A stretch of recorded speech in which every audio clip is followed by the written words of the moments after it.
we'll go under review.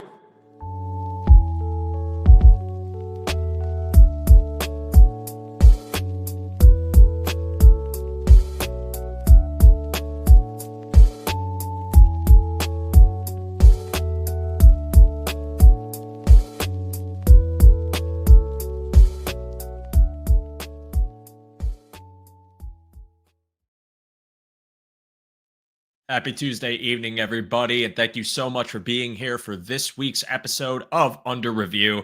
My name is Joe DeRosa. You can find me on Twitter/X at show_DeRosa, and now on Blue Sky at joederosa.bsky.app.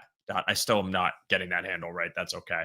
Welcome. I hope you enjoyed your bye week, a nice week of relaxation, knowing that none of the football involved any stress for you if you are a Bills fan. But we're back. The bye week is over. The game week ramps up as the Bills take on the San Francisco 49ers, who are visiting Buffalo for the first time since 2016, the Rex Ryan era, which even though they won that game, we long since forget. And joining me to talk about it tonight are two special guests, and I will roll out the first one right now, Mr. Alex Brasky. Alex, thank you so much for being back on the show. I'm sure bye week was a nice time off for you. How you doing, man? I'm doing well. Much needed respite from one Bills drive. Got some rest, relaxation. Ready to get back at it for the stretch run and into the postseason. Excited. The Bills are having quite the year and expecting quite the finish as well. 100%, as RJ says here. It would be amazing if the Bills could clinch the division this weekend. Biggest party ever. Alex, I'll start with this question. It's not on the notes, but just something improv from this. But in your eyes or in your mind going into this season, so before we ever touch the field against Arizona, did you think that the Bills would have a very realistic or high percentage chance of clinching the division by December 1st? Because I don't know if I say I would, but I'm curious what you think. Yeah, myself and AJ Cebulski on the Right Here Right Now podcast, we did our initial schedule prediction, I believe during the preseason or training camp. I initially picked 13-4. I didn't necessarily expect the division to be this bad. I thought the Jets had a chance to compete for a little while until things started to catch up with them. But boy, did things start to catch up with them very, very early. And then the Dolphins with Tua going out, that really ruined their chances of competing in the division. So if you ask me if I think they had a chance to clinch it this early, I'd say heck no. But the success that they're having, I certainly think that I thought that they'd have a chance to forge ahead with a successful season. I did change my prediction later when the regular season came around, just based on what I saw during the preseason training camp, Matt Milano going down. I did change it to 12-5, but still, I had high hopes for this team. Maybe not high enough hopes to clinch the division this early. All they need, I think, is a Dolphins loss and a win against the 49ers, and they clinch it. So they are one step away. One step away, and I believe the earliest that they clinched the division in the Josh Allen era, at least, was that win over, I think it was Denver in 2020. I think that was earlier than the Christmas Eve clinch against Chicago, but I don't quite remember off the top of my head. But it would absolutely be the earliest, and I believe the earliest since 2009 with Joe Flacco and the Ravens, 2008, something along those lines. So really exciting times for the Bills team that, while I still will fully tell you this is a transitional year for them, the fact that they have an opportunity to just lock down the AFC East, get that off your back, and then just focus on seeding and the road ahead is a very big luxury that, even though my prediction for the team was at best they could win 12, at worst 9, and probably somewhere in like the 11-7 range, still thought that they had a good chance to do it. And seeing that now that they have this chance to do it as early as possible, that's really exciting. And I think fans should, really be looking forward to seeing what happens on Thanksgiving with that Miami game, because they dropped that with the tough road game against Green Bay. That's an opportunity that the Bills know they're going to have on Sunday. And just before we get a little more deeply into the roster post by Alex, just again, we talked about it just with this conversation, but your thoughts on the season overall, coming out of the bye, and we talked about how this team is kind of exceeding expectations a bit to some, but you mentioned your prediction, but your overall thoughts on just this team offensively, defensively this year, and the things that really stand out to you as they gear up for a potential, clinch on Sunday, and even if not, just the road ahead against the tough rest of the schedule for the NFC. Yeah, you mentioned this being a transitional year, and I think I'd agree with you. I think you can still term it a transitional year, but Transitional year, not the same as a rebuilding year. I don't think the Bills entered this season hoping to rebuild anything. I think they were hoping to do just that, transition successfully as they have before, going to Josh Allen in his rookie year after making the playoffs with Tyrod Taylor, and you take one step back. They didn't take that step back this year. They've been able to transition successfully, hit the ground running this year, and it's really all started with Josh Allen. The way that he's refined his game this year, just much, much more efficient than we've seen from him in the past. And you have to give Joe Brady a lot of credit for that, taking a little bit off his plate, upping the use of the running game. I believe the Bills are 13-3 since Joe Brady's entered as the offensive coordinator going back to last season. So he's worked wonders for Allen. He's worked wonders for this offense. And Allen, with that short passing game, he has not been as good down the field this season. I think that's led to maybe a lesser productive season for Dalton Kincaid than many expected. They're using him a bit more down the field, whereas Josh Allen is having more success in the short passing game with a Khalil Shakir. Boys, he had a fine season. When it comes to Josh Allen, I think the efficiency numbers and his ability to run the ball when needed. We saw him ramp that up against the Chiefs, and it really helped the Bills on third down and obviously that 4th down and 2 touchdown. But Allen's efficiency, his tendency to stay within the confines of the offense, not try to do too much, has really taken a step forward. And I mentioned the running game. James Cook, 10 touchdowns on the year. I think that's 3rd in the NFL amongst running backs. And he had been a player in the past where he wasn't able to find the end zone with regularity. And I think while the Bills have been one of the top red zone offenses in the league the past few years, and Josh Allen, a very good red zone runner in his own right, taking that off his plate and giving those opportunities to James Cook and watching him convert from inside the red zone time and again, I think has also helped this team produce the points that it has. And then you look at this pass catching core. That was the transition offensively that most people were worried about. We'll speak on the offensive line in a second, but that pass catching core with a Matt Collins, a Curtis Samuel, you lose Stephon Diggs, you lose Gabe Davis. What are you going to get from Khalil Shakir in his first season as a focal point within this offense? They've impressed. Matt Collins has given you more than I think any of these auxiliary pieces picked up in the past have given you. A Trent Sherfield, a Daquan Hardy. What you've gotten from Matt Collins is exactly what you wanted to get from those type players in the past, and now you're starting to see it cook up for Curtis Samuel as well. And enough can't be said about Khalil Shakir. Just his automatic ability to catch the football, his ability to run after the catch, bounce off tacklers. He's been the focal point of this passing offense, and he's just been very, very impressive. And then the offensive line, a transition there as well. Connor McGovern to center, David Edwards to left guard, and they've made it seamless as well. So you got to give Joe Brady a lot of credit. You got to give Josh Allen a lot of credit. And maybe before I touch on the defense, I've kind of been rambling. I'll throw it back to you. No, I totally agree. And I really like the fact that you highlight Joe Brady, but also what Joe Brady's kind of been able to do with Josh Allen, because this was in my eyes, a big year for the narrative surrounding Josh Allen and whether he could take that kind of leap into a more mature era of his quarterback play, where you're not saying that he can't do the explosive, off-script, crazy stuff like you saw in some games this season, or the play that essentially won you the game against Kansas City, but rather that you want him to be within the structure of the offense and use those plays when he needs to. And I think Joe Brady, for my criticisms of him this year, I also think has done a good job of helping Josh Allen kind of play to that style, because you talk about this rushing attack and truly what's become kind of that, you could call it a 1-2 punch, but I mean, Ty Johnson deserves credit too. This rushing attack that has just been so useful, so formidable, especially in the red zone, like you alluded to, but also at all levels of the field. And sorry, a good comment just came in that I just saw. All levels of the field that is helping Josh Allen not have to press. Let's yeah, I got. I'm sorry, just you guys always have one comment. I thought the exact same thing when we started the broadcast, because I usually don't rock it this heavy, and I don't think you do either. Oh man, I don't know, man. I just kind of started doing it, and then I had some people be like, "Oh, that looks kind of nice," and I'm like, "Really?" So I kept it. And Alex, you're just looking lovely as well. Thank you, JG. This is my bye week stash, and I just get a little lazy and let it rock. It'll come off tomorrow, but JG, thanks for calling that out. I think he tweeted at me earlier. I'll have to. He did. Yes, I do remember that. I'll have to go back and review that as well. Anyways, we're kind of wearing the same shirt too. It's like, yeah, man, I got the one pass shirt on that I was saving for the read. I got to spoil it now. Two good looking guys. Two handsome dudes on a Tuesday night talking about the Bills and talking about this rushing attack that has helped Josh Allen tremendously this season. And I give Joe Brady a lot of props. And, the one thing was, how is Josh Allen going to fare without Diggs? And then you see that the offense to start is really gelling and working. And of course, they face two defenses that kind of stand them up a little bit and kind of expose some of the faults in the receiving core. And you're worried about it. Then, of course, they make the move to go get Amari Cooper because it made the most sense. It was cheap.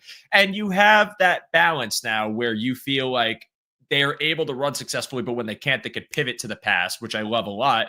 I felt like maybe if they didn't make that move, there still would have been some, fundamental cracks, and it would have still been something they had to try and escape from. But also that Jets game they play where they do look pretty good offensively running the ball, and Josh Allen plays one of his best games of the season without Amari Cooper, kind of showed me as well that there still is juice in this offense, and Joe Brady does deserve credit for getting a lot out of Allen and for getting a lot out of them. So I'm pleased with all these units. I'm pleased with the pass catching core now, especially with Cooper, with them potentially getting healthier and what that has looked like at full strength, which we haven't seen much of.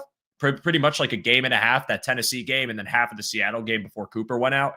You're getting to see that kind of blossom now in a very crucial stretch of the year. And just to top it off before we pivot to defense, but the OL. I mean, Josh Allen can help make any offensive line look good just with his escapability, the ability to expand the pocket, step up in it, make plays in it. But there still is a ton of credit that should be given to these guys in their pass pro and their run blocking, which has been exceptional this year. And with how physical they can be, a run blocking unit that I think can take on anybody in the playoffs and have success to some degree. So I'm glad you brought those points up, Alex. And I forgot to touch on Amari Cooper within my whole spiel. He's meant a lot. He hasn't necessarily given you the high volume performance or been on the field every week, but when he's out there, it's tough to deny his impact. Those two catches he made this past week, those are as nice of catches as you'll see, and that was with that heavy wrap on his wrist.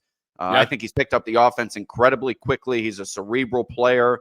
He's someone that is not too high, not too low, exactly what this offense needed.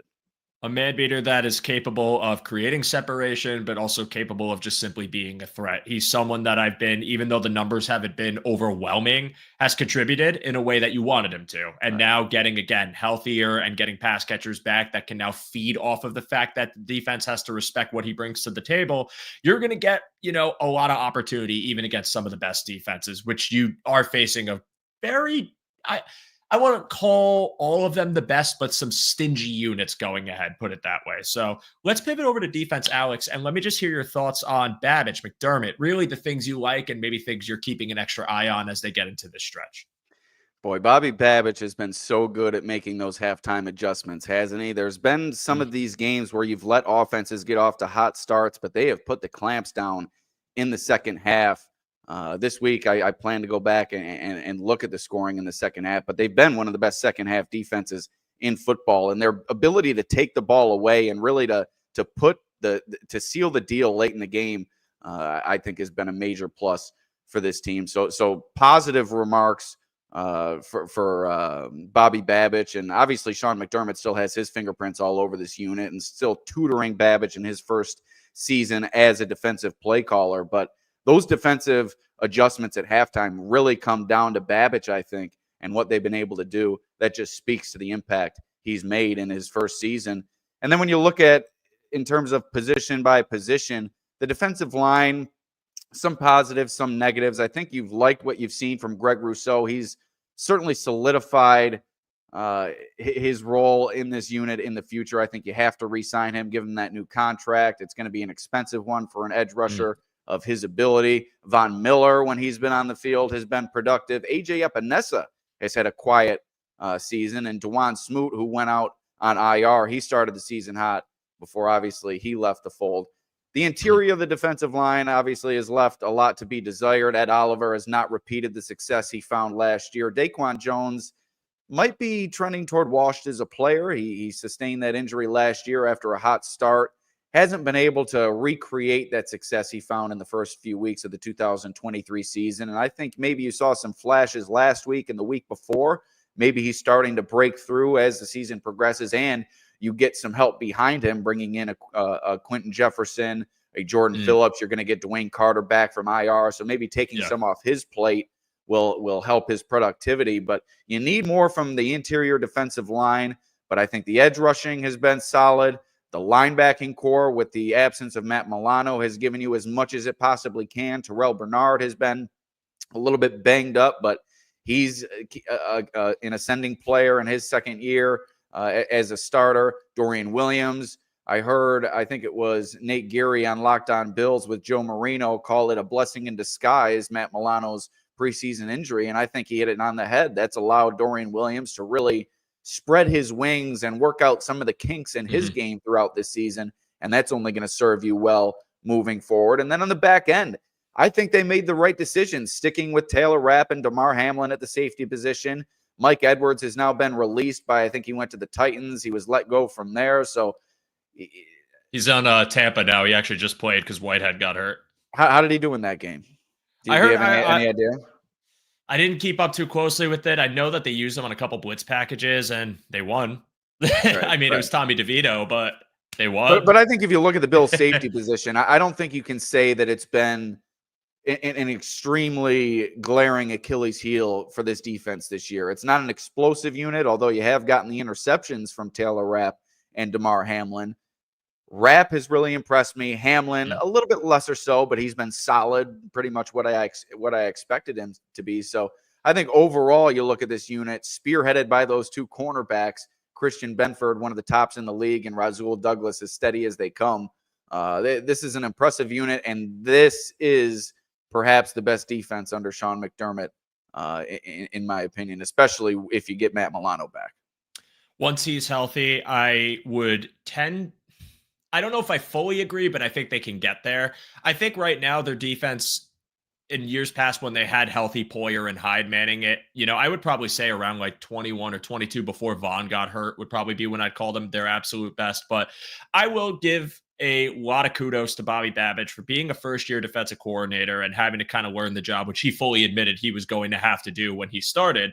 To see the fact that it's one of those types of defenses, or at least these strategies where it's a feeler, where you're kind of seeing what you have to adjust in game and being able to do it over and over and over again through multiple games, and seeing that that's now becoming a trend where the second half Bills defense ascends in all of the advanced metrics and is just doing such a great job at getting takeaways and also keeping points off the board. I have to tip my cap to a rookie DC who's being able to do this at such a high level, even with the injuries he had to face. And, for the most part, this defense has been beautifully consistent with the exception of, I would say, the Baltimore game, which to me feels like more of an outlier at this point because of the injuries they had with Cam Lewis and that run from Henry just threw everything out of whack. And credit to them. I mean, they attacked it immediately with Derrick Henry, as you should. But, you don't have your starting middle linebacker. You are dealing with, your backup nickel corner. It's a very tall task to shut down that rushing attack with these types of players. And in the second half, prior to the trick play from hell, again, I've said this like 4 weeks in a row on this show, it seemed like they were starting to. So those adjustments were kind of happening in that game too. So Bobby Babich has proven that he can recognize and have that game feel and be able to just tighten things up. And, whether it's the timing of when he wants to send pressure, or whether it's a certain coverage that he ends up pivoting to because he feels that whatever was working either was a bit, I don't want to call it soft, but maybe was starting to get exposed or figured out a little bit. And I'm very pleased with the way he's handled, that responsibility this year. But the roster this year, I mean, for what you were expecting going into it, which to me, I still said could be a top 15 defense, I think it's been exactly that, living up to it. Looking at Dorian Williams, just another young player you mentioned who has seemingly taken that role and been able to do really well in it. I still think there's certain times in pass coverage where it feels like he's either late to the punch or maybe just a little bit out of his depth. And that's to be expected with the second-year player that's filling in for an all-pro. It's going to happen.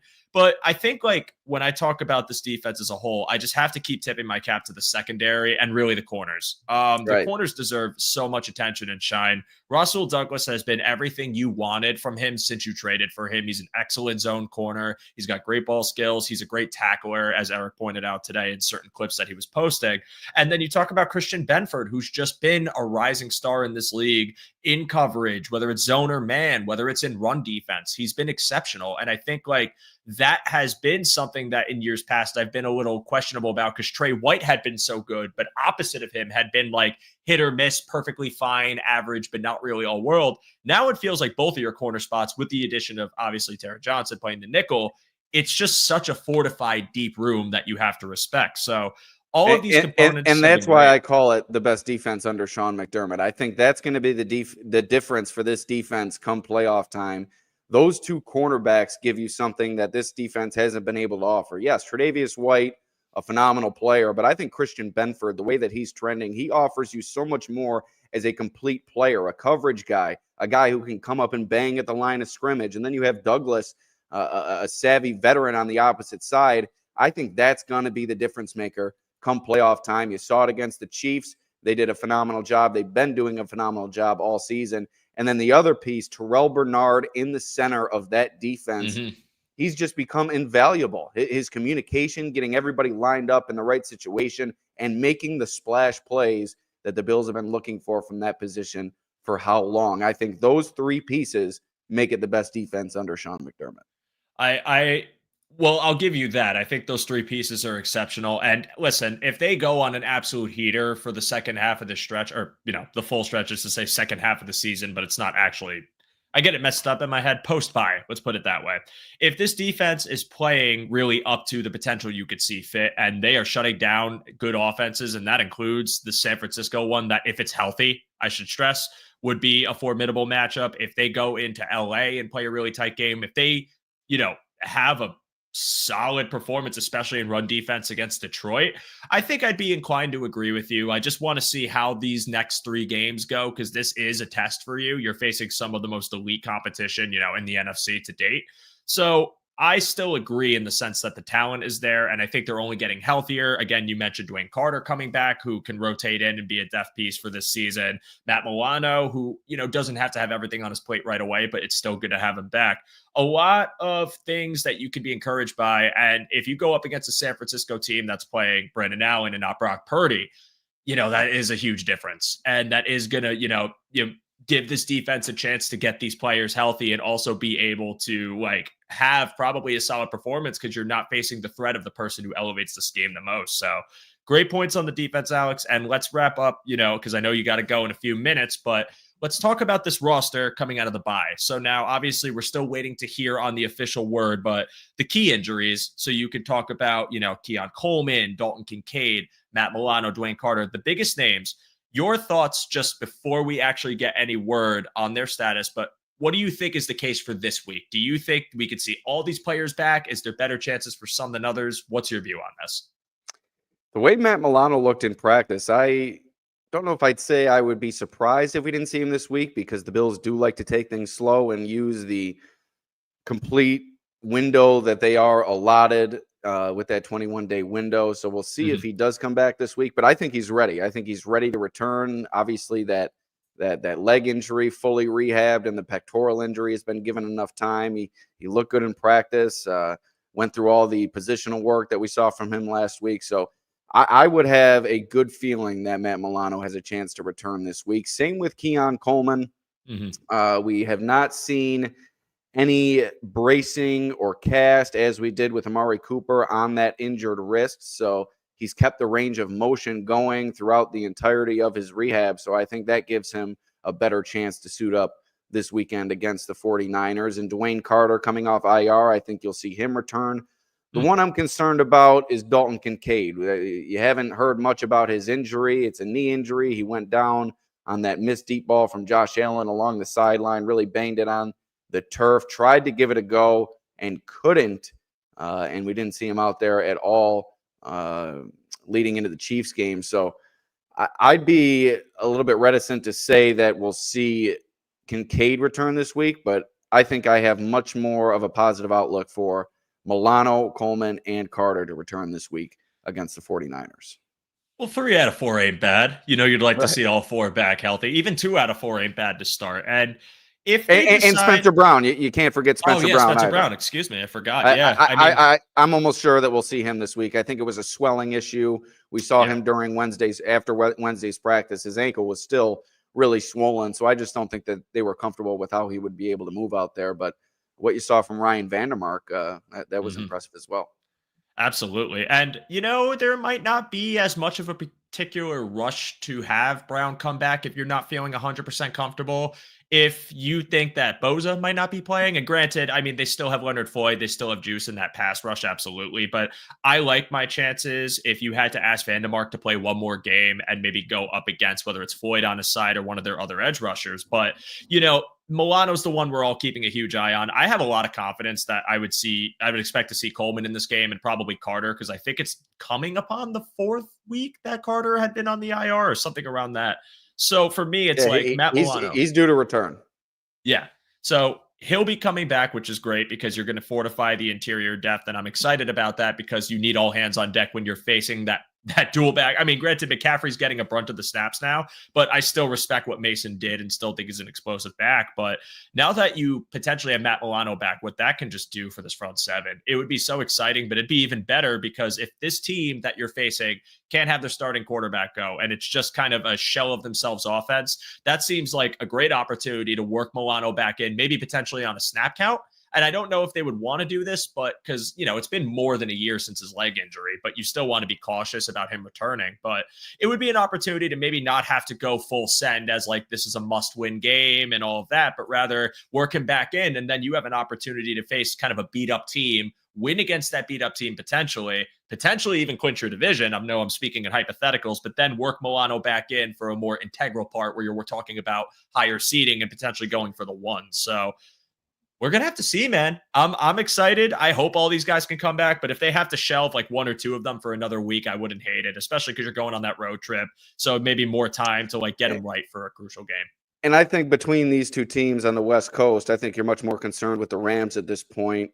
If the 49ers have to go with Brandon Allen this week, I don't think I'd give them any chance in the world. Watching him play this weekend against the Packers didn't really inspire me at all. And Christian McCaffrey obviously still working his way back into the swing of things. They just have not been the same team as they were last year. Trent Williams is a little bit banged up, so they're banged up all over the field. I think the Rams with Puka Nacua and Cooper Kupp, and they're starting to get back into the swing of things. Their running game has been successful this season. I don't follow the NFC as closely as the AFC, but I think if it came down to those two games, I think the Rams game scares me a little bit more, especially because that one's on the road rather than a primetime game at home. I would love to have my dream scenario is have the division bagged up by Sunday and then just see what happens in that game. Because you're right, that's elite talent, but also that Rams D-line, man, that's a real freaking unit. Those young edge rushers, they're interior, they're good at stopping the run, but they're so menacing in their pass rush, especially Verse. He's a candidate for defensive rookie of the year. He's an exceptional player, but we got to focus on San Fran first. And if San Fran's who would have thought the Rams defensive line would have gotten better after Aaron Donald retires? I got real fast. Les Snead deserves so much credit. Yeah. Like he went from F them picks to, well, I'll keep some picks and they're going to be later rounds mostly. And then they're all going to just work out and be pros. Like he's got an eye for the talent and that dude deserves so much flowers. But Alex, you deserve flowers for being an excellent guest on the show. Thank you for being here, my friend. It is 8:01. I will let you go. But before you go, anything you want to say to the good people where they can find you, what you got going on, and any final words before I let you run? Yeah, just keep following me on X at Alex Brasky. I've also migrated over to Blue Sky. I'm on Instagram, Facebook as well. Maybe not as active as I should be on Instagram and Facebook, but there's so many different platforms nowadays. It's very tough to keep up. But listen to the Right Here, Right Now podcast. We've taken a little bit of a hiatus due to the bye week, but we'll be back this week. TheDailyNewsOnline.com for our weekly coverage of the Bills. And also Bills Digest. It's a little bit dated now, but our midseason review issue is out. So maybe some good reading to catch up on what went on in the first half. And we'll also have further issues to come once the Bills make the postseason and then an end of season review. Hopefully they make the Super Bowl. Then we'll have a new issue for the Super Bowl as well. So TheDailyNewsOnline.com, Right Here, Right Now podcast, and Bills Digest. Well, Alex, I appreciate you being here. And everyone, if you haven't already started following Alex, please do so and check out the Bills Digest. It is great work by him and this team, and just a lot more to learn and a lot of cool content if you're a Bills fan that's looking for anything new to check out. So, Alex, enjoy the rest of your evening, my friend. Thank you for being here, helping me talk about this roster. Hopefully, we get some good news on the injury front tomorrow, and we'll be keeping up with whatever you post on X/Blue Sky. You have a great rest of your night, man. See you soon. And Thanks, enjoy your Steve Joe. holiday. Enjoy your holiday, Steve too. Joe. Take care, man. Everybody, you might think, well, Joe, you're going to do the rest of the show alone, but that is not true. That's not true at all. In fact, there's someone waiting in the wings. You might have seen him in the chat. The one, the only, Mr. David Tilton, the pride of Dutchess County. David, thank you for being here with me for the back half of the show. How are you doing tonight, my friend? Dude, I'm doing good. Air raid was off last night. So, Steve and I both had some commitments, but I was like, I kind of want to get a little bye week fix in. Wanted to do something this week. And so appreciate you having me on. I know that you're always very cordial host to invite me on. So I do appreciate it. And yeah, it's going to be a fun little chat tonight. Appreciate you being here, man, and thank you for the kind words. As our good friend Ariel Grande says, Tilt, the most level-headed Bills content creator out there. Nice. I'm sorry. That username just gets me every time. It gets me every time. It's so funny. It always makes me like chuckle when I see him talk. But thank you for being here, David. I appreciate you. Before we get into our conversation, I'm just going to briefly, while we're in this intermission, plug the One Pass for all of you because I talk about it every week, and this week would be no exception.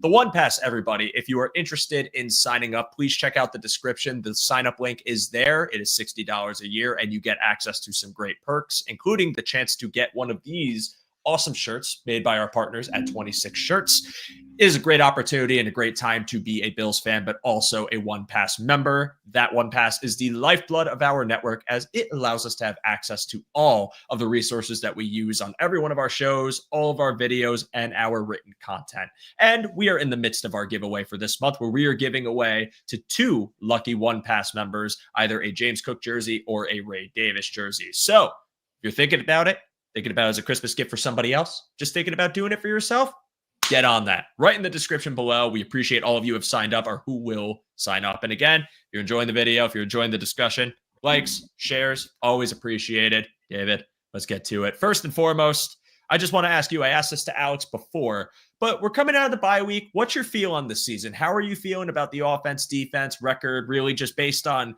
what you were expecting going into this, with now where we're at and the potential to clinch this division on Sunday night? Yeah, I mean, look, my expectation going into this season was that the Bills would win this division again. I think there was a lot of chatter around the Jets and the Dolphins maybe challenging them a bit more this year. Clearly that hasn't panned out to be the case. The Bills have a chance to clinch this division this weekend pretty early on. And look, I'll say this, as far as the record is concerned right now, being 9-2, I do think that's a little bit better than I had anticipated for the season at this point. We're going into the season when Judge and I do our sort of season prediction shows. I had the Bills coming in as the 3 seed in the AFC, coming out of the AFC as the 3 seed. Right now they're the 2, and I had them with an 11-6 record, the same record they had last year. So they're on pace to be better than that so far this year. I do think that the question marks going into this season, new pieces as far as 2 new coordinators, young guys up and coming, new pieces on offense, a total remake of essentially the entire wide receiver room, Khalil Shakir, the tight ends coming back, obviously, but Dalton Kincaid going into year 2 after a nice rookie year. A lot of questions, right? And then you get the Milano injury during camp. You have some new faces as well on defense. You lose some pieces as well. Leonard Floyd on the 49ers, who we're going to talk about, was one of those pieces that departed. But then you had some of these draft picks like Cole Bishop, Dwayne Carter. What were they going to mean to this team? So I wouldn't say it was a lot of people will say rebuild. I don't think it's a rebuild. I think it was just like the next iteration of this team, a retooling, if you will, rather than a rebuilding. And so I would say that expectations wise, the team is exceeding from what I kind of had anticipated up to this point. It does still look like they are going to win the division, but the 1 seed really is in play for this team, depending on how the rest of this season shakes out. So I would say compared to my expectations, they are definitely above. And I would be hard pressed to find a lot of people who would say that this team hasn't performed above expectations. Anyone that was realistic, I would say, about their expectations going into this year.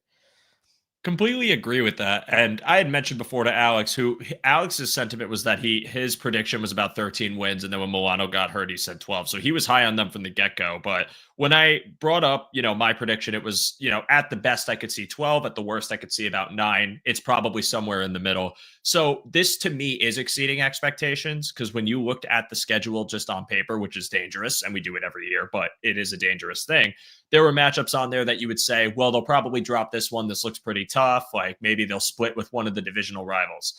The fact that you're at the best mark you've been since the early 90s, since the Super Bowl years, but the fact that, again, and I'll keep bringing this up, that this was a bit of a transitional year for the Bills, and now all of a sudden you're here at what is one of your best record starts to date, with an opportunity to go get the 1 seed, coming off of a win against your probably biggest rival in the AFC, though I would say the Ravens now have worked their way up there, just considering that last matchup.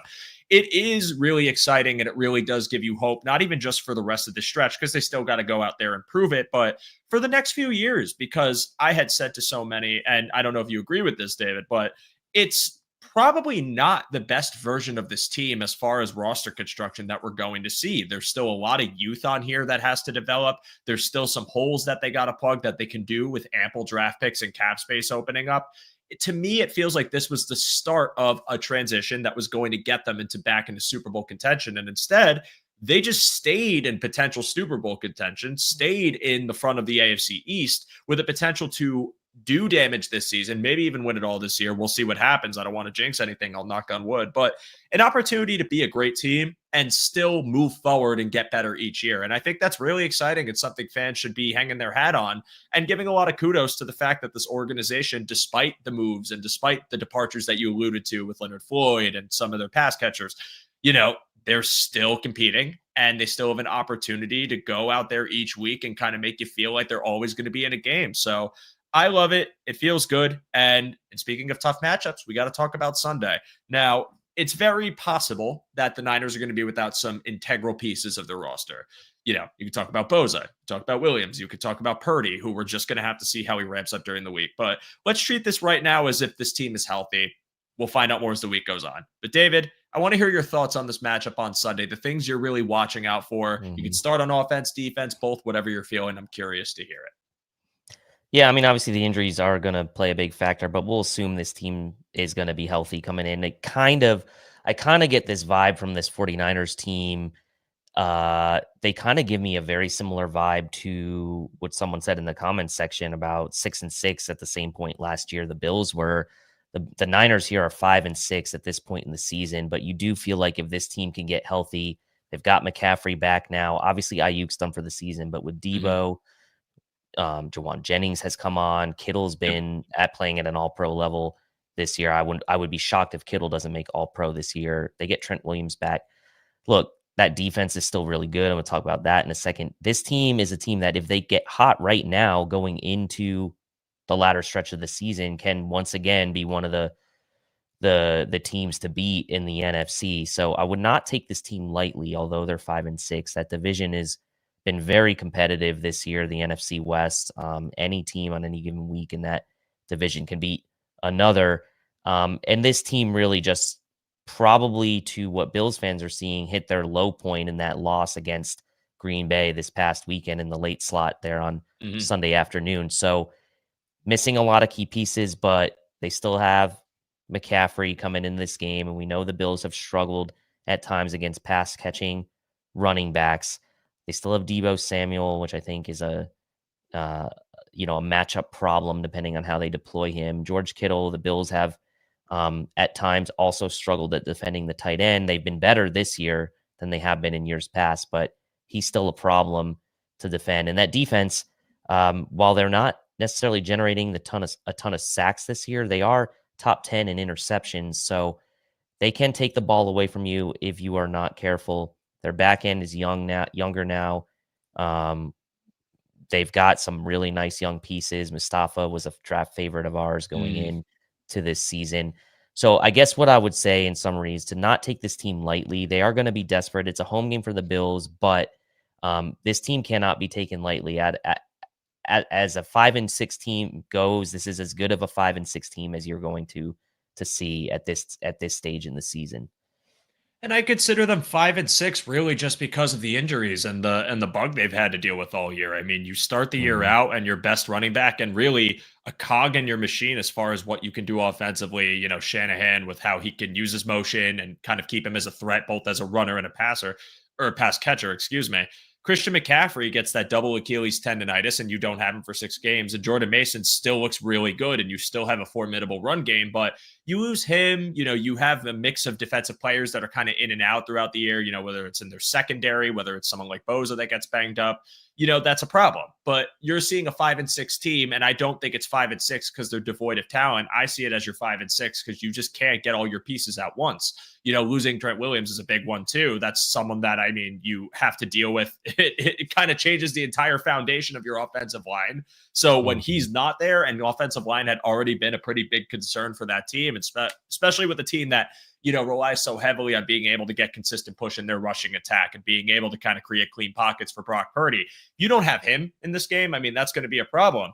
And I think that, you know, we talk about 5-6 just in the lens of they're banged up. If this is a fully healthy Niners team, this is someone I still very much see as a juggernaut Super Bowl contender. And I think that that's, you know, we're going to have to see. The one thing that I think I get a little bit encouraged by, granted, the last time you faced them, it didn't go your way defensively, but Sean McDermott has a lot of experience within his own division at facing the Shanahan tree and Mike McDaniel.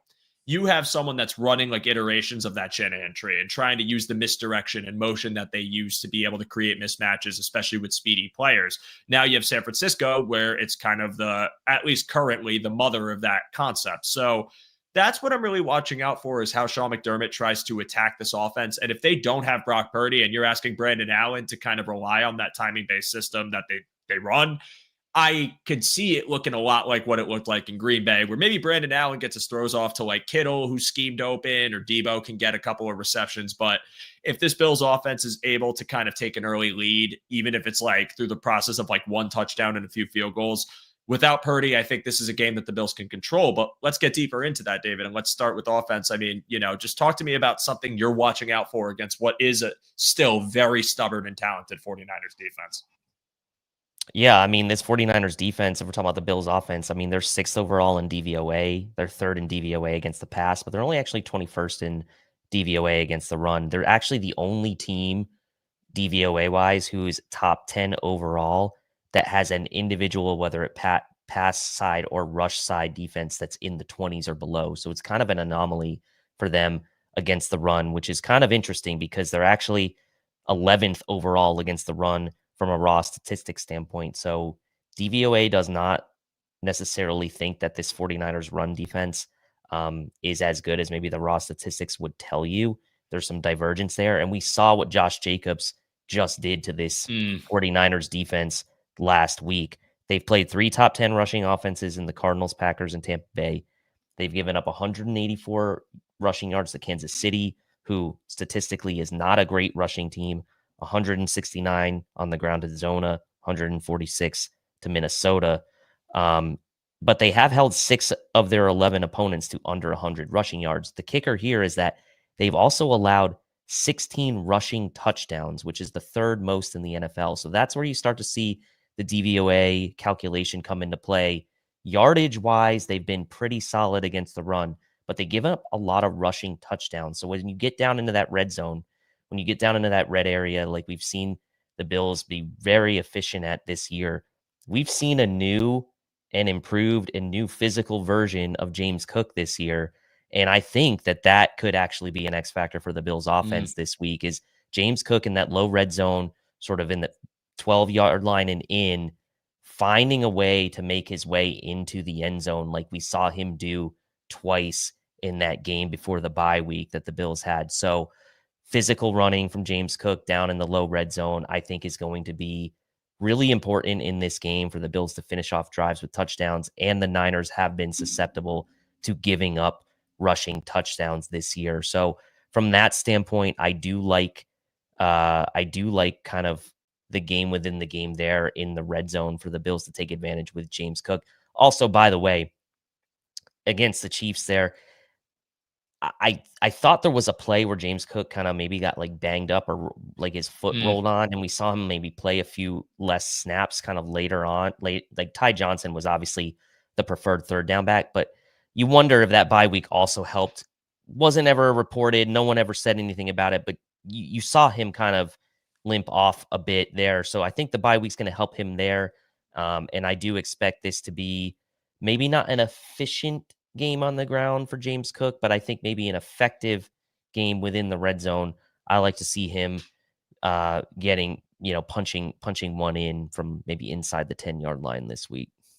Yeah, and with or without Purdy, I think that was always going to be the Bills' game plan, was to try and limit the opportunities that Shanahan and his talent could get on the field. So I'm definitely in agreement with you that I think that that's probably the most favorable matchup. And to just kind of further your point more, you look at it right now, and San Francisco's currently sitting at 20th in the league in EPA per rush against. So it's not even just the DVOA that backs it up, but they aren't really the most stout run defense unit either. And they're a team that, more often than not, they'll go stack box versus light box too. So it's interesting that even with those talented linebackers kind of getting closer to the line more frequently, they've been kind of vulnerable. And I think that kind of defensive strategy is one that probably plays a little bit in the favor of Buffalo. Because when you talk about, well, what did you want teams to do defensively against the Bills? It's really, well, we want you to bring people closer, because then if we just get you to bite on a play action, we might have a ton of space in the middle of the field, especially if our pass catchers get a little bit healthier, like Coleman, or if you continue to just ride the tails of Shakir and Samuel. So I do think you could see that. And interesting that you bring up the James Cook, injury, bang up, whatever it might have been.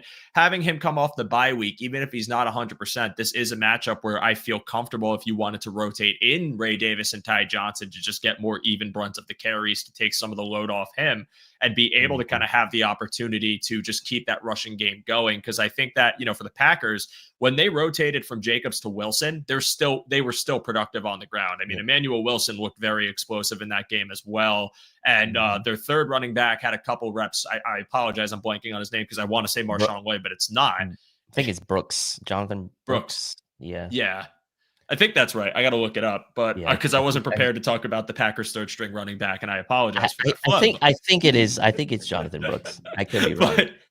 But like the point I'm trying to make is that their committee of running backs was able. Jonathan Brooks is the Panthers running back. Chris Brooks is the Packers running back. Chris Brooks, shout out to you. I apologize for getting your name. But they were productive on the ground even when they pivoted to their second and tertiary running back. And I just look at it as, okay, well, you could definitely replicate this, especially if you try to get a little more creative in how you're kind of presenting these runs to them.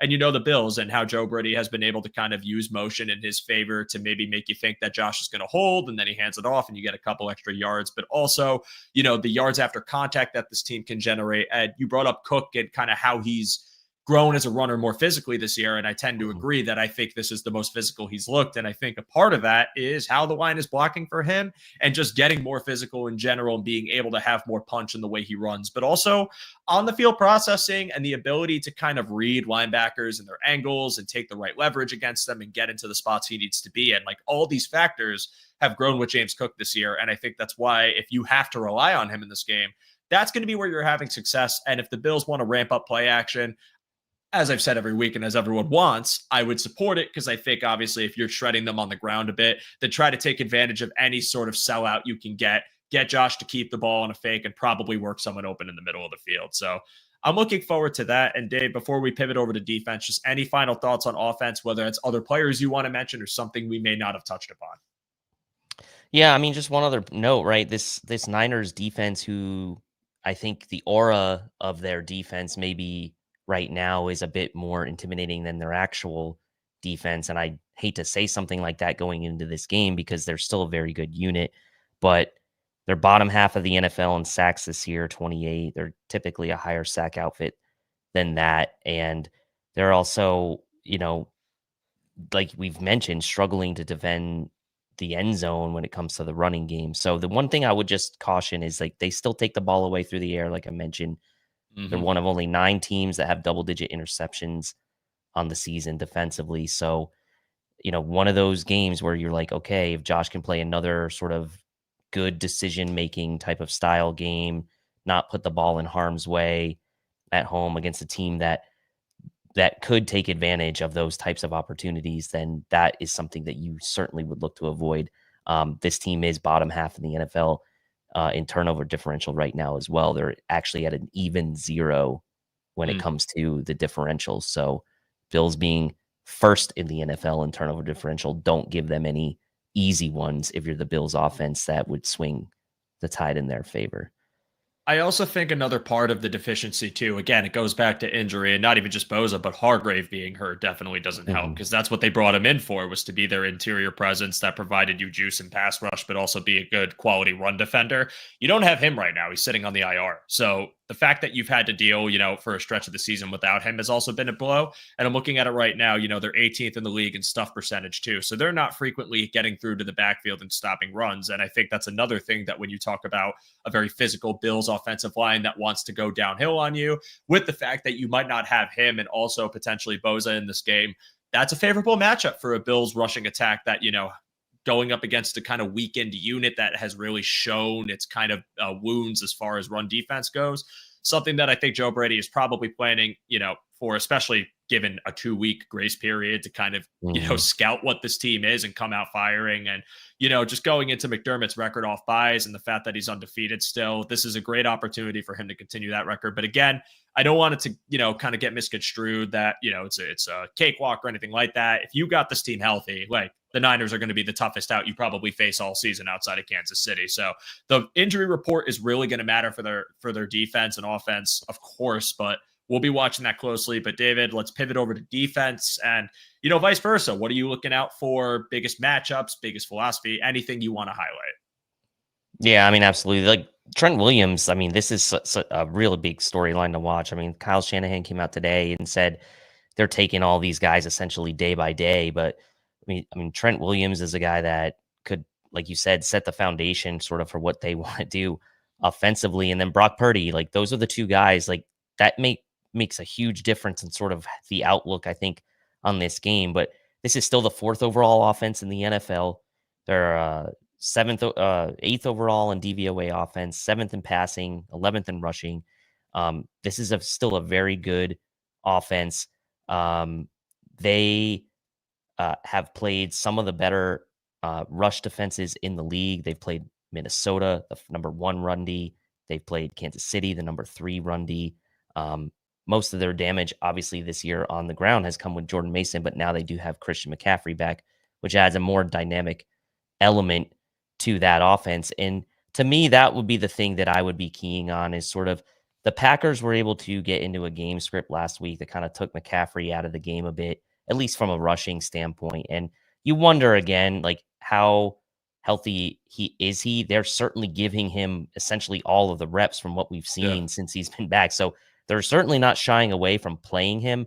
But the Packers did a good job in sort of getting that 10-0 lead last week, taking McCaffrey out of the game a bit. And Brandon Allen really, for the most part, didn't even get McCaffrey involved in the passing game either. So they kind of took him out of the game. That's one area where if I'm the Bills, I'm not looking at that Green Bay game thinking, oh, he wasn't involved in this passing game. Like I would expect Christian McCaffrey to be heavily involved in the game plan for the 49ers from a passing standpoint. I think they're going to try to get him on some screens. They're going to try to get him lined up in some creative places, whether it's in the slot or what have you, because that is one area where the Bills have struggled kind of a lot this year is defending running backs out of the backfield. We saw Achane have a big game against this team. We saw Breece Hall have a big game against this team. They had done better in recent weeks against guys like, Jonathan Taylor, as far as in the passing game. He didn't do much in the passing game.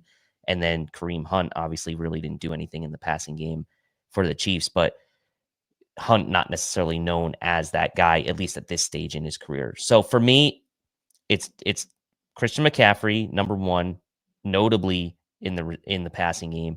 And then George Kittle. He's an X factor for this 49ers offense. He's got 8 touchdowns on the season. That's leading the team. He's leading the 49ers in receptions this year, which is tight ends don't typically lead their teams in receptions. And George Kittle and Travis Kelce obviously are kind of the exceptions to that. But those are the two guys I'd be keying on. I think it's really good that the Bills have a healthy Terrell Bernard right now, a healthy Taron Johnson. That's really going to help things out. And I will say, because I heard you talking to Alex about Matt Milano and him potentially coming back. This is an interesting one because you're obviously getting good play from Dorian Williams right now, and Terrell Bernard's playing at an all-pro level. And you wonder, yes, you're going to have to activate Matt Milano within the next week because the 21-day window, I think, ends on Sunday, if I'm not mistaken, or Saturday. I can't remember. I think it might be Sunday. Actually, it might be Monday now that I'm thinking about it, because I think they opened it on the Monday, the 12th, if I'm not mistaken. No, you're right. And I messed that up before because I realized they do have to activate him. So like he has to play. I was under the impression that he wouldn't. But sorry, they can activate him and not. He still doesn't necessarily have to be active for game day if he's not ready. So he will be activated. Like, pretty sure of that. But the question is he going to play this week, or are they going to kind of save him, so to speak, for a bigger stretch run? And the Bills really, I mean, we are in the stretch run right now, but really you want to have Matt Milano back for the playoffs, but you also want to give him time to get back into like football shape and get some reps and all that. So it's like you almost do want him to play all of these games if you can, because you want him to kind of be back and as close to the Matt Milano you remember come playoff time. That's the one thing that I think is going to be interesting and could be a storyline to watch going into this week, is like, what do they do with Matt Milano this week? They're going to activate him off from the 21-day window, but are they going to play him? And if they do, how much are they going to play him this week? Yeah, and like we said before, there's factors that go into it, because I think about when Trey White came back from his ACL tear, and it's not the same injury. Matt's was more of a broken leg, and then obviously the bicep tear, but still something you have to be mindful of, and 2 injuries back to back that sidelined him for a very long time. But it was a limited snap count. You're not trying to rush him back in too quickly. And I foresee Matt Milano probably getting in the game, but getting in the game in very limited reps. But also the degree of how many reps you want to give him, besides the factor of how far along is he in his recovery, and like you mentioned, game shape and how much ramp up he's had. But what does the offense for the Niners look like personnel-wise? Do they have their starting quarterback? Right. Or do they have their starting tackle? Because the thing is, I'm not saying that you sleepwalk through this game. You shouldn't, and you should never underestimate anybody. And, no matter what it is, even if they have a backup, even if it's the worst team in the league, you never underestimate anyone. But I do think that very key, significant injuries that fundamentally change what the 49ers can do offensively, in turn changes your, I guess, level of trust in whether you want to roll out Dorian Williams and have him just run this game with very few snaps for Matt Milano, or if you feel a little bit more urgency to get Matt Milano because you feel his skill set better serves against who's lining up in front of you. So if you don't have them, or their progress reports aren't looking great throughout the week, I think in turn that Milano gets activated, probably still gets in the game, but maybe doesn't get an insane amount of ramp up, which is okay, because I would rather him get acclimated in slowly if you have the luxury to do that, knowing you can get him back, eventually in a more full capacity as games go on throughout the year. But as we go ahead. I was just going to say, I agree with that. And that's, I think, the chess game this week is kind of the injury report on the 49ers side, and sort of what you do if you're the Bills, because it's not like you're getting bad play from Dorian Williams right now. I think the conversation would be different if you were like, man, we really need like Milano back. Like we're struggling right now. And I'm not to say, like, if he's healthy, yes, of course he should play. And I see some people in the comments mentioning that. Yes. But I also think, like, you can be smart about it. He's probably not going to play a huge number of snaps. And I get this, no bones about it. Save him for what he's healthy. Like, he still hasn't played a football, like an actual football game. So, like, I don't think he's going to go out there and play like 90% of the snaps. Like, he might play 20, 25 snaps, and that would be fine. Now, if he's balling and he looks great, then sure, then maybe they kind of let it ride. But I would imagine they would be going into the game thinking like, well, we're going to give him 20, 25 snaps and kind of see how it goes. And they've done that. Again, you've seen it with Von Miller. You've seen it with Trey White. Like injuries that have happened in the past, they're very cautious of that snap count because it's just a warm-up game. We got to see what you got. And again, less pressure because you already have that other, off-ball linebacker playing quite well, doing well in his second year that's maintained that role. It doesn't give you as much urgency, especially if there's injuries that they're facing. So he'll be active, he'll play, but like when we talk about saving him, it's more the idea of just not forcing this guy to go out and get a brunt of the snaps right away because you really don't have to.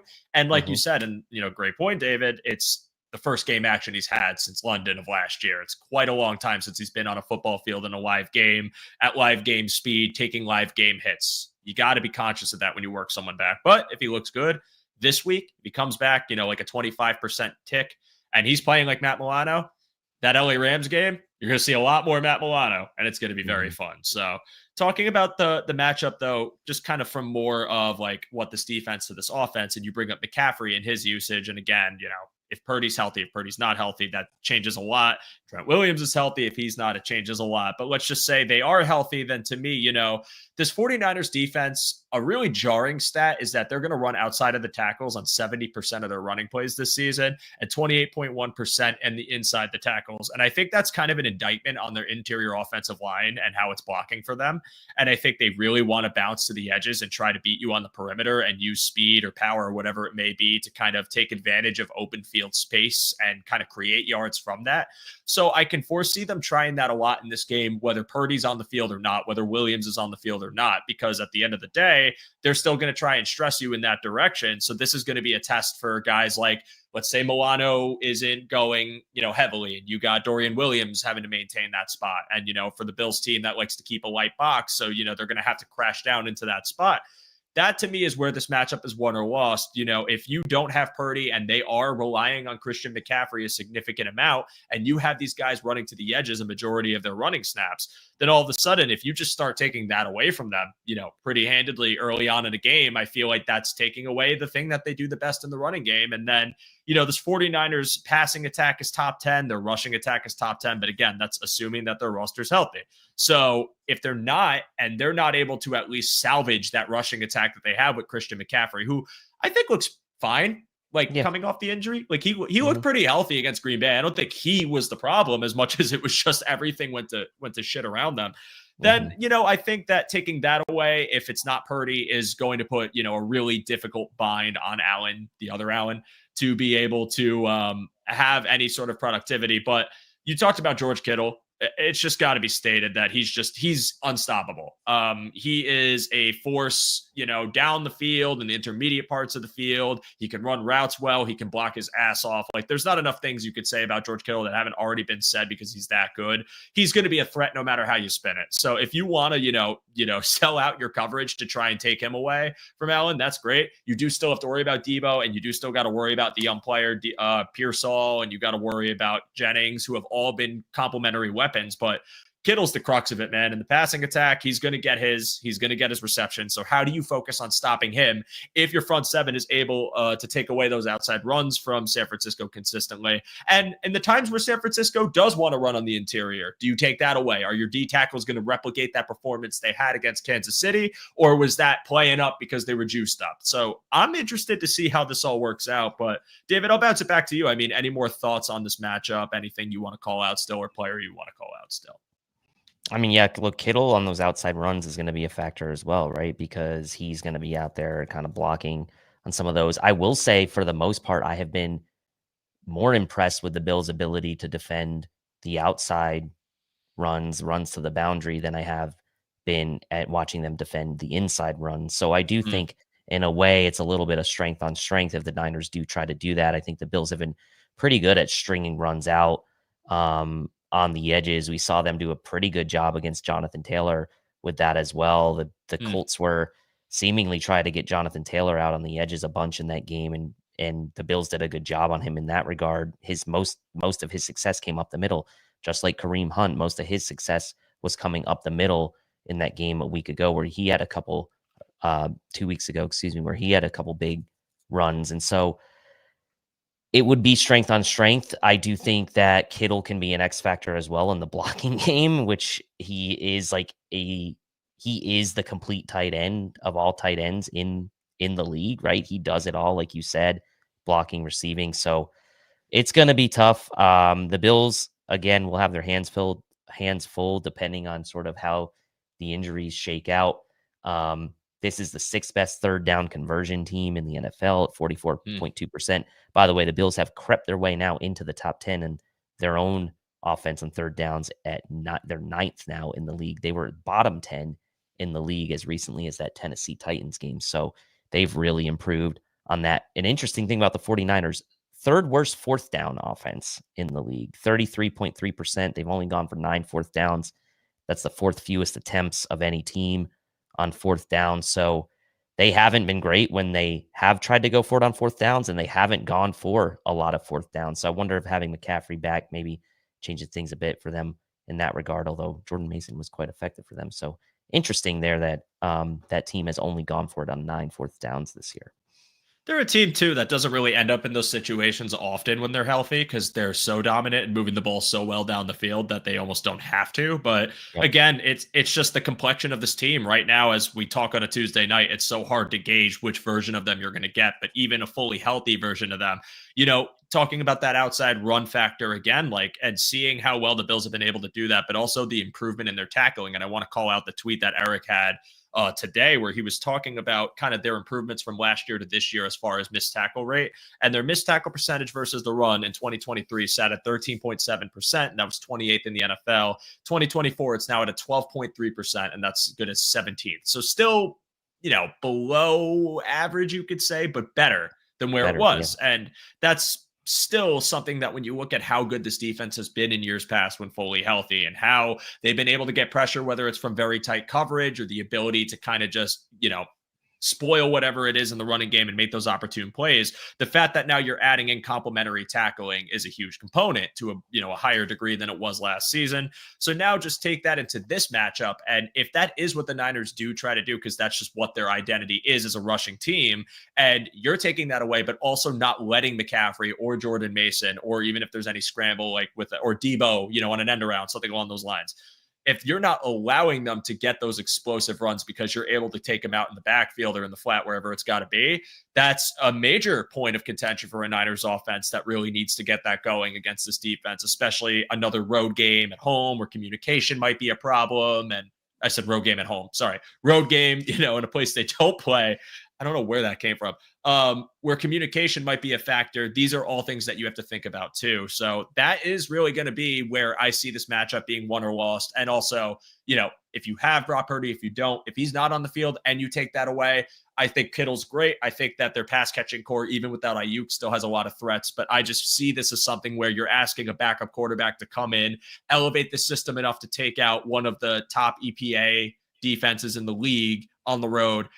I just don't think it's going to be an easy matchup for him, and I could foresee it being more problematic for the Niners than good. And I just want to point this real fast. Thank you, Nathan. I apologize if I mispronounce your last name, but I'm going to say it's Chirpak.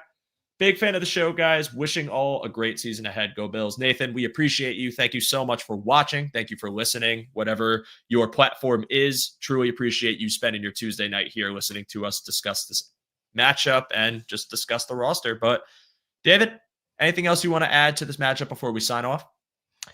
Yeah, I would just say the quarterback situation is obviously going to make a huge difference. I mentioned this team's 49ers offense, sixth best third down team. They were only 3 for 10 last week against the Packers with Brandon Allen at the helm. So obviously makes a huge difference. And I would just say, in a way, having those Bills injuries happen so early in the season, and even Milano's happening in training camp, the silver lining to that is you're getting these guys back now at the later stages of the season. It's like the cavalry is coming, the reinforcements are coming in a way that not a lot of teams are in this situation right now. A lot of teams are losing guys. The Chiefs are going to get Pacheco back. I get that, and a couple other teams are going to get guys back, but for the most part, teams are losing players. We see guys go down every week. It is nice to see the Bills getting these guys back, and in a way, a blessing in disguise that the injuries happen so early in the season that they're able to even get these guys back now. So let's hope. I heard you talking, Alex, 3 out of 4, 2 out of 4 with Spencer Brown. We expect him to be back. Hopefully in the next couple of weeks, all of these guys are back. I'm hoping so too, man. And that is a beauty in disguise because, you see Milano go down and it's so disappointing. But it's not so much that I thought we would be fine. I just kind of felt like Dorian Williams could do well enough to keep us serviceable. And that's pretty much exactly what happened. And, taking that, what you just said, and kind of applying it to how this season has gone to kind of tie this all together and what lies ahead.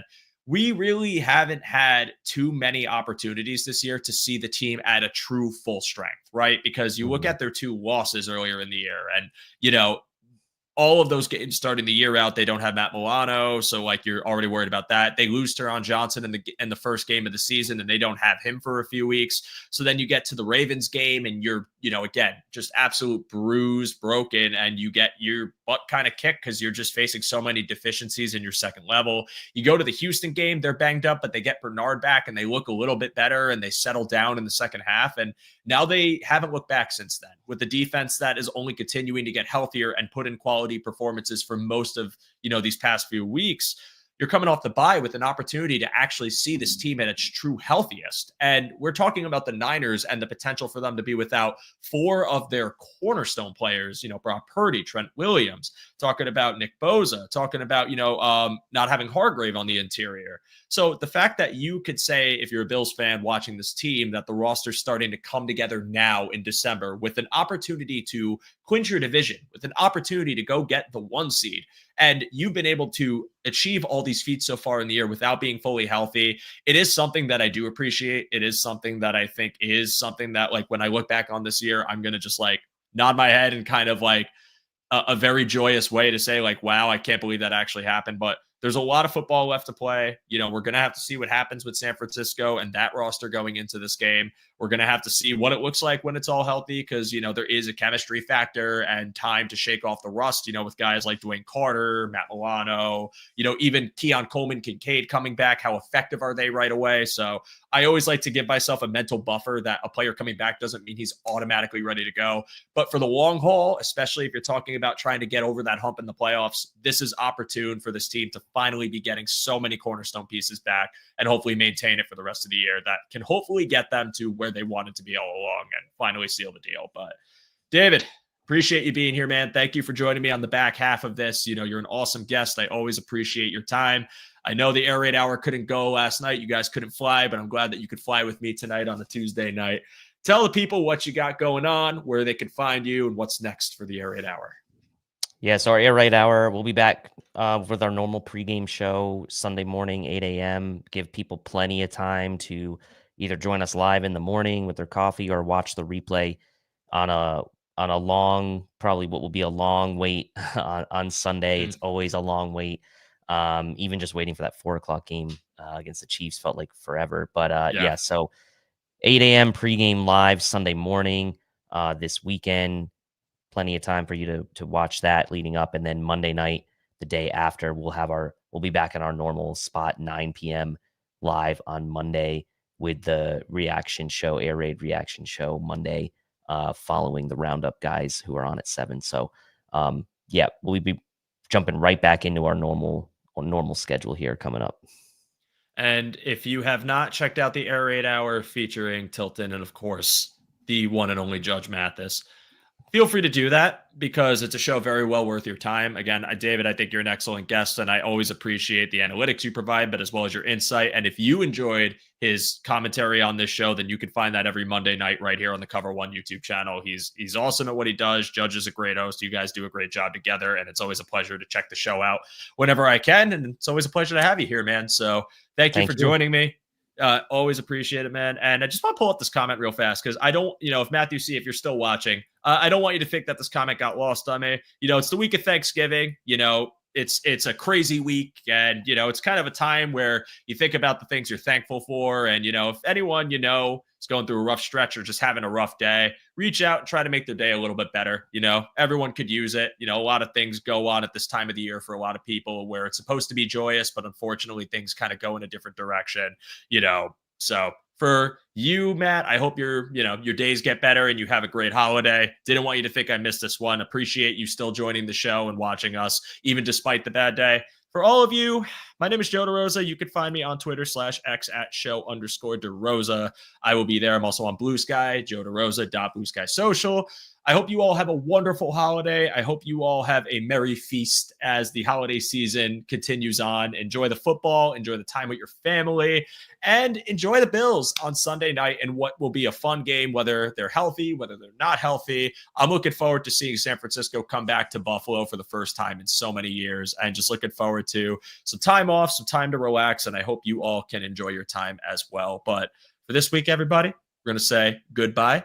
Hope you enjoy your holiday again. Thank you all so much for watching. If you enjoyed the show, feel free to like, share, subscribe to Cover One if you haven't already. If you are interested in the One Pass, check out the description below. That link is there. $60 a year gets you access to some awesome perks. I cannot recommend it enough. But David Tilton, for Alex Brasky, my name is Joe DeRosa. Shout out to Alex Brasky again for joining me. You all have a great night. Happy Thanksgiving, and go Bills. We'll see you next week.